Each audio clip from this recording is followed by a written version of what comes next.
Most people think of negotiations as a competitive process. However, there are a variety of ways you can approach your negotiations, and that's what we'll be discussing in Lesson 2. When we talk about negotiating, people typically think of these very formal negotiations, such as when you sit down to negotiate the price of a car or a house, or when you negotiate your salary. And those are important negotiating contexts. Nonetheless, negotiating is much more common than that. Negotiating is a part of every conflict, because fundamentally, negotiating refers to attempts to settle what each person will give and take, or perform and receive. So let's say you're arguing over where to go for dinner, what movie to see, or how much to spend on your vacation. At some point, you will probably move toward negotiating. Thus, negotiations can be explicit, such as when you negotiate your salary, or they can be implicit, such as when you offer to do the dishes because you know your romantic partner will give you a back rub if you do. In this case, you're doing an implicit negotiation because you're implying, I'll give you this if you'll give me that. In addition to the fact that negotiations are part of everyday life and that they can be either implicit or explicit, negotiations also can be competitive, collaborative, or principled. The competitive approach to negotiating is very much like the competitive approach to conflict. For example, just as you shouldn't use the competitive approach to conflict if you want to have a relationship with the other party, you shouldn't use a competitive approach to negotiation unless you also are not concerned with a future relationship with that party. The competitive approach to conflict and the competitive approach to negotiating both assume a zero-sum game. Thus, when you're negotiating competitively, you don't care about the other person's outcomes, you don't care if they get what they want, and you don't care if they walk away unhappy. In sum, people who negotiate competitively are like children who want all the toys.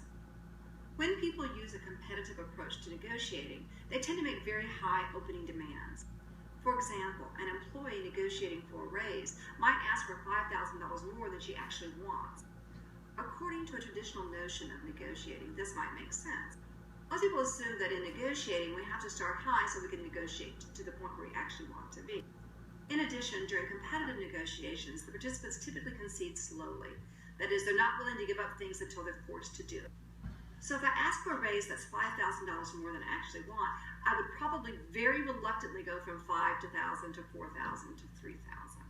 Competitive negotiations also typically involve threats and confrontation. An employee using this approach to negotiate her salary might threaten to leave the company if she doesn't get what she wants, or she might threaten to go over her boss's head if she thinks she has the power to do so. Finally, people in competitive negotiations tend to withhold information. They try not to reveal what they want. They try not to give any more information than is absolutely required.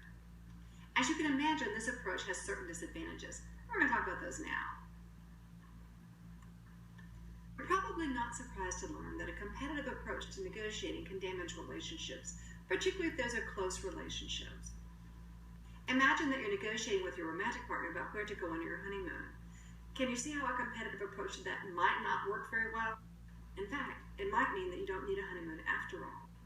Another disadvantage of this approach is it's not responsive or open. Because you're only focused on your own interests, you're not responding to the other person, and you're probably not getting as much information as you could be getting. It also encourages brinkmanship. Brinkmanship refers to strategies such as take it or leave it, or that's my last offer. And these strategies tend to end the negotiation, and usually not in a positive way. Competitive negotiations also make it difficult to predict the other party. If you're not sharing information, you can't figure out what the other party wants or what their next move is likely to be. But perhaps the most significant disadvantage is that competitive negotiations lead parties to overestimate the payoffs related to competition. That is, when people are involved in competition, they tend to overestimate the likelihood they're going to win and get what they want. For example, going to court is a competitive approach to resolving a difference. And people who go to court typically overestimate the likelihood they're going to get what they want, even though they have no power to control that. Either a jury or a judge is going to make the decision, and yet people tend to go into it just assuming and believing they actually will get what they want or even more. They rarely consider the cost of this type of competition. Consequently, many people end up getting less than they want, and some get nothing at all. So don't be fooled into believing that a competitive approach typically will lead to a high payoff. Often it leads to no payoff at all. Another way to negotiate is to use the collaborative approach. Like the collaborative conflict style, in this approach, common interests are valued and sought. The assumption of the collaborative approach is that everybody can get what they want, and that if we work together, we each can get what's most important to us and have our interests fulfilled. People using the collaborative approach also recognize that they are interdependent. They don't assume that they can get everything they want and walk away and leave the other party with nothing. Instead, they work together through active communication to discuss individual interests and to creatively develop solutions that address all of their needs. Let's take, for example, a salary negotiation. John is an employee who would like a salary increase. However, the reason he wants a salary increase is not so much that he needs the money, but rather that he really needs some sort of recognition and indication the company values him. When John goes into his negotiation with Sue, his employer, he's going in to talk about a raise. However, during the conversation, it becomes apparent that although Sue values his contributions tremendously, at this point, all the raises are frozen and she can't get him one. In a competitive approach, John might threaten to quit. And Sue might say, well, there's the door, don't let it hit you on the way out. If you use a collaborative approach, instead of threatening, you begin to talk about what you want. So if Sue says, I would love to give you a raise, but it's just not an option right now, corporate has frozen all raises, and we're not allowed to give anyone a raise.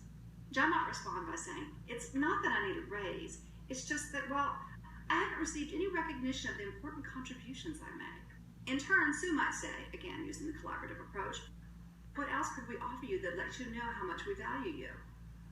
And John might say, well, it'd be nice if I had a new title. Or he might say, well, if I could have an office with a window, that would be great. Or he might even say, you know, if I could get a part-time assistant, that would really help me perform better, and it'd make it more likely that I could be successful here at the company. By taking a collaborative approach, John and Sue are assuming that they want to solve the problem. They're assuming that each of them have interests and they want to get them fulfilled. And by talking about those things, they can then generate a variety of solutions that might be satisfying to both of them. If they were engaged in a competitive interaction, they would never get to the point where they'd talk about other issues. They would be fixed on the issue of salary, and they'd each be unable to move off their positions. Of course, there are also disadvantages to collaboration. Once you move into collaborative mode, you may experience some pressure to compromise and accommodate other people. Also, if you're being collaborative and the other person secretly is being competitive, it does increase your vulnerability to deception and manipulation. So while you're trying to look out for their interests as well as your own, they're only looking out for their own interests. Also, using a collaborative approach requires some skill and knowledge. So you'll probably need to take a course like this and practice quite a bit before you develop the skills and the knowledge that will allow you to be an effective collaborator. And finally, being an effective collaborator requires that you have good perspective-taking skills. That is, you'll need to be able to take the other person's perspective before you'll be able to create solutions that will be satisfying for everyone. A third approach to negotiation is called principled negotiation. For many experienced negotiators, this is the preferred method. Principled negotiation is based upon a cooperative approach. It assumes that you want to look out for your own interests and you want to look out for the other person's interests. However, principled negotiation offers 4 steps that you can follow to ensure that everyone's interests are met. The 4 steps include separate the people from the problem, focus on interests not positions, generate a variety of options before deciding, and insist results are based on objective criteria. Let's talk about each of these in more detail. When I say separate the people from the problem, what I'm saying is that when you negotiate, you need to separate the relationship issues from the issues that are under negotiation. Thus, you should not give a better deal to people you like than people you don't like. And if you don't like someone, you shouldn't try to make their lives very difficult or be very reluctant to negotiate with them. So what you want to do is separate your feelings about the people from your feelings about the problem. For example, if you're selling your car to a friend, you should use the same criteria and the same process as you would use if you were selling it to a stranger. Secondly, you want to focus on interests, not positions. Positions are what people think of as their goals. It's what they want. Interests, on the other hand, represent the reasons people want what they want. If, for example, you want to raise, that's your position. If, however, the reason you want to raise is because you want recognition, that's your interest. As you can see, positions limit the kind of solutions that are available. Interests, on the other hand, open up the range of possibilities. Let's take the example of selling your car. Clearly, your goal is to sell your car. However, what is your interest? Do you want to sell your car because you're broke and you need the money? Or do you want to sell your car because you've already bought a new one and you don't want to pay insurance on 2 cars? As you may imagine, those different interests may affect the approach you take to selling your car. If you really need money and you must sell your car to raise cash, then your primary interest is getting as much money as you can. Consequently, you may not care whether you sell it to a friend or to a stranger because your interest is in getting as much money as you can. On the other hand, if your primary interest is you want to sell your car to get rid of high insurance premiums, then you may be more flexible on the cost of the car, and you may be willing to give it to someone at a lower price. Before you go into negotiation, you need to recognize your own interests, but you also need to ferret out or determine the other person's interests. Why do they want what they want? If a student comes to me and complains about the grade, I need to find out why they want their grade changed. Is it because they're worried about losing their scholarship? Is it because they're tied to some notion of what the grade represents about themselves? If it's about their scholarship, their interests are probably more fixed. On the other hand, if a student comes to me and she wants her grade changed because she has this idea that her grade represents how smart she is, then we need to talk about her feelings about her grade rather than the grade itself. The third principle of principled negotiation is to generate a variety of options before deciding. That is, rather than going into a negotiation with a single option, you want to create a variety of options before going in, but you also want to listen to the options the other party has created. In other words, you arrive at the best decision once you've considered a variety of options that meet both your needs. Finally, you should insist the results are based on objective criteria. That is, you shouldn't go in and just try to bluff your way through the negotiation, nor should you be persuaded by them too readily. Rather, you should develop a list of objective criteria and do the research necessary. Let's say, for example, you're selling your car. What objective criteria might you use? That is, how might you decide what the car is worth?